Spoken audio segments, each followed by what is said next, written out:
Assalamualaikum warahmatullahi wabarakatuh.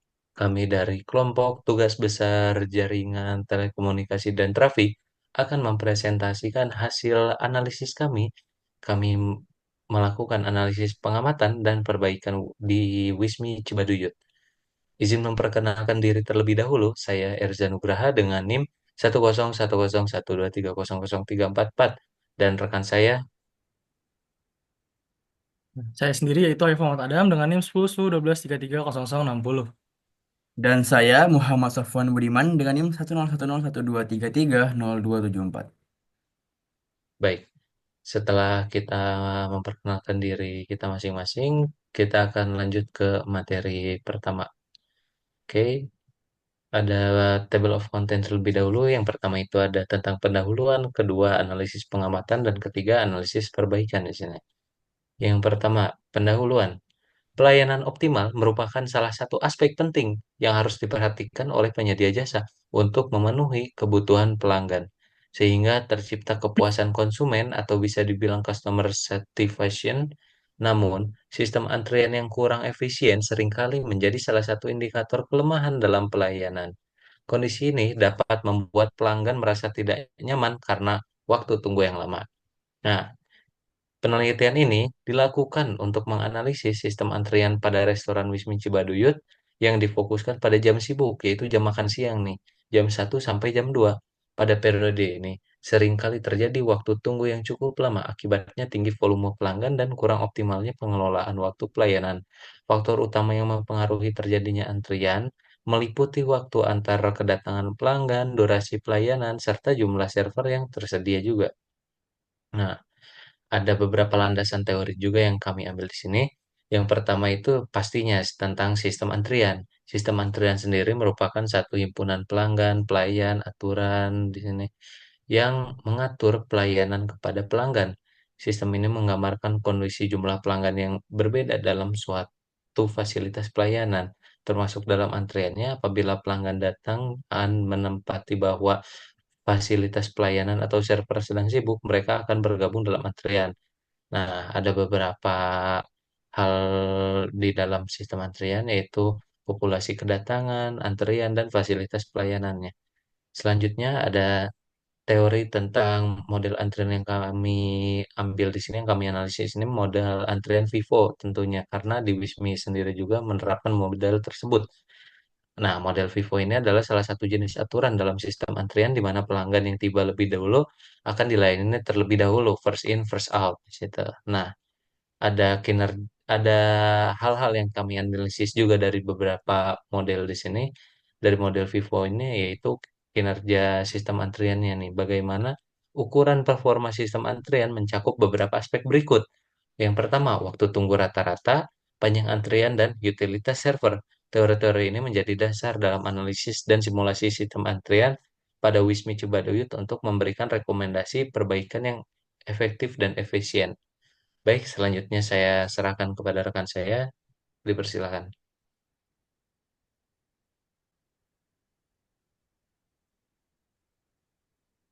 Nah, selanjutnya itu ada hasil pengamatan. Nah, permasalahan dalam sistem antrian dari restoran Wisma Cibaduyut adalah seringkali beberapa pelanggan mengalami waktu tunggu yang cukup lama dengan jala waktu terlama yaitu 8 menit 45 detik, terutama pada waktu jam makan siang di pukul jam 1 sampai jam 2 siang. Nah, hal ini disebabkan karena kurang efisien dan tepat dalam pelayanan server dengan celah-celah waktu terlama yaitu 3 menit 34 detik. Nah, celah waktu antar kedatangan pelanggan terpendek yaitu 0 detik dan yang terlama itu 6 menit 18 detik. Nah, volume pelanggan yang terus meningkat dan waktu pelayanan yang lama dapat mengganggu kenyamanan pelanggan dan internal staff yang akan mengalami ketidakstabilan. Nah, tanpa pembatasan waktu atau sistem antrian yang terstruktur, pelanggan akan merasa tidak dihargai dan berpotensi menurunkan reputasi restoran. Begitu. Halaman selanjutnya. Nah, berikut data-data yang kita dapatkan. Yang pertama itu ada masuk antrian, masuk server, dan keluar server. Selanjutnya itu ada juga waktu antar kedatangan atau WAK, LWT itu lama waktu tunggu, dan LWP lama waktu pelayanan. Nah, untuk WAK itu dicari dengan rumus eh, MAN dikurang dengan 1. Nah, untuk LWT itu masuk server dikurang dengan masuk antrian. Dan untuk LWP sendiri itu rumusnya keluar server dikurang dengan masuk server gitu. Nah, ini untuk total datanya itu ada 46 gitu. Halaman selanjutnya.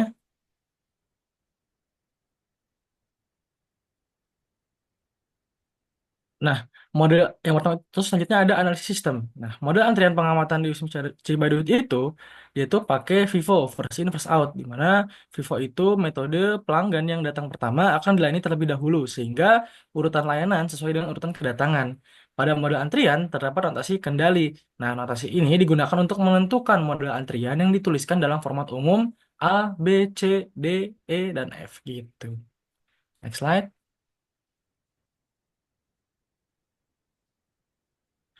Nah, selanjutnya itu perhitungannya. Yang pertama di sini ada laju kedatangan. Dilambangkan dengan lambda dengan rumus yaitu jumlah pelanggan yang datang dibagi dengan waktu. Nah, didapat di sini 46 pelanggan per jam. Nah, selanjutnya itu ada laju pelayanan atau MIU. Itu rumusnya jumlah pelanggan yang dilayani dibagi dengan waktu. Nah, di sini kita dapat itu 46 pelanggan per jam. Next slide.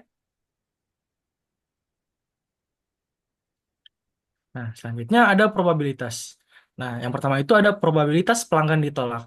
Karena model MM1 hanya menggunakan satu server atau cuma cuma di Wismi Cibaduyut aja. Nah, probabilitas pelanggan ditolak itu dalam model ini adalah 0%. Nah, yang kedua itu ada probabilitas pelanggan menunggu dengan row itu sebagai utilitasi server dengan rumus lambda dibagi dengan mu. Itu hasilnya satu. Nah, karena hasilnya itu satu, maka probabilitas pelanggan harus menunggunya itu adalah 100%. Nah, yang ketiga itu adalah probabilitas tidak ada pelanggan dalam sistem. Nah, karena laju kedatangan sama dengan laju pelayanan, server selalu sibuk melayani pelanggan. Oleh karena itu, probabilitas bahwa tidak ada pelanggan dalam sistem adalah 0%. Next slide. Nah, terus dan yang terakhir itu probabilitas pelanggan langsung dilayani.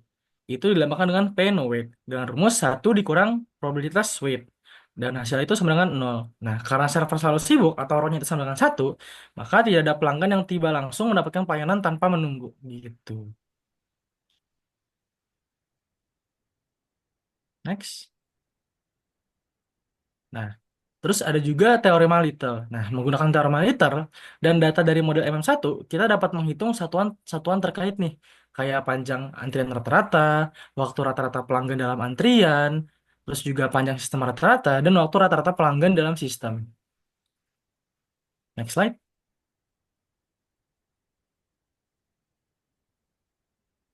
Nah, data-data yang kita dapat tadi, itu pertama kan ada jumlah pelanggan, yaitu atau N itu 46 pelanggan per jam. Nah, terus kita hitung juga rata-rata waktu antar kedatangannya. Itu hasilnya itu 0,02 jam. Terus rata-rata waktu tunggu atau W kita dapat juga di 0,06 jam. Terus rata-rata waktu pelayanan di 0,02 jam dan rata-rata jumlah pelanggan dalam antrian atau dilambangkan dengan L itu kita dapat 2,875 pelanggan atau 2,8 pelanggan gitu. Nah, terus ada juga waktu rata-rata pelanggan dalam antrian.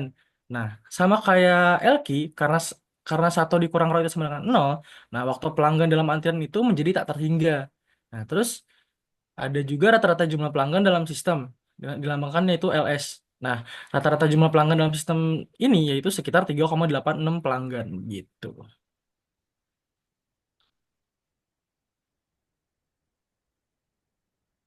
Nah, selanjutnya saya kembalikan ke moderator.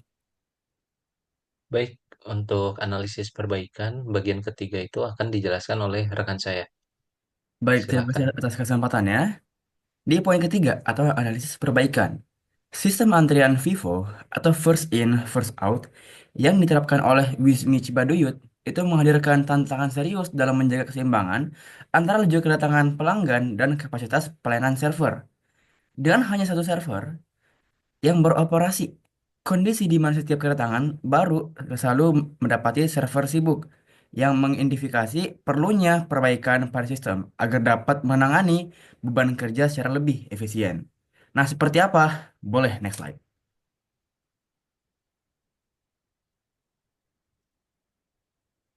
Oke, di sini kita ada slide yang pertama, yaitu peningkatan kapasitas pelayanan, di mana Wismi Cibaduyut bisa fokus terhadap optimalisasi proses pelayanan dan juga penambahan servernya. Nah, yang kedua yaitu pengaturan pola kedatangan, di mana Wismi Cibaduyut itu bisa fokus pada sistem reservasinya dan juga pengaturan jam pelayanannya. Next slide.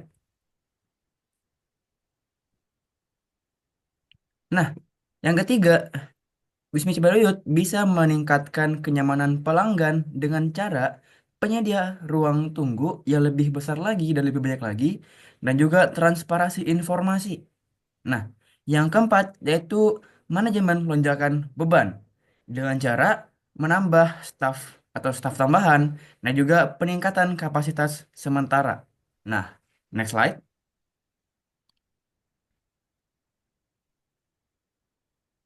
Oke, di sini ada 3 poin terakhir, yaitu yang pertama, penerapan pemantauan antrian, di mana gunakan perangkat lunak untuk memantau kinerja sistem antrian secara real time. Nah, yang keenam, yaitu penyederhanaan proses. Maksudnya, yaitu evaluasi dan sederhanakan proses pelayanan untuk mengurangi waktu yang dibutuhkan. Nah, jadi kita melakukan evaluasi nih. Nah, yang terakhir, yaitu pendekatan komunikasi proaktif, di mana dengan pemberian notifikasi proaktif kepada pelanggan tentang status pelayanan, baik kita pakai aplikasi digital ataupun langsung live di lokasi, hal ini dapat meningkatkan toleransi pelanggan terhadap waktu tunggu. Nah, dengan penerapan langkah-langkah perbaikan yang telah kita berikan, sistem antrian di Wisma Chadayut dapat bertransformasi menjadi lebih efisien, lebih adaptif, dan dapat berorientasi pada kepuasan pelanggan. Pendekatan ini juga memastikan bahwa tantangan operasional yang dihadapi tidak hanya dapat diatasi, tetapi juga memberikan pengalaman yang lebih baik, baik bagi pelanggan secara keseluruhan. Baik, terima kasih atas perhatiannya. Saya serahkan kembali ke moderator. Oke, mungkin ini menjadi bagian terakhir dari presentasi kami. Segala ucapan terima kasih kami sungguhkan kepada Pak Todi selaku dosen JTT TT 4705 dan kami memohon maaf jika ada perkataan kami yang salah dan kurang di dalam penyampaian materi kami kali ini. Kami dari kelompok tugas besar jaringan telekomunikasi dan trafik mengucapkan terima kasih sekali lagi dan wassalamualaikum warahmatullahi wabarakatuh.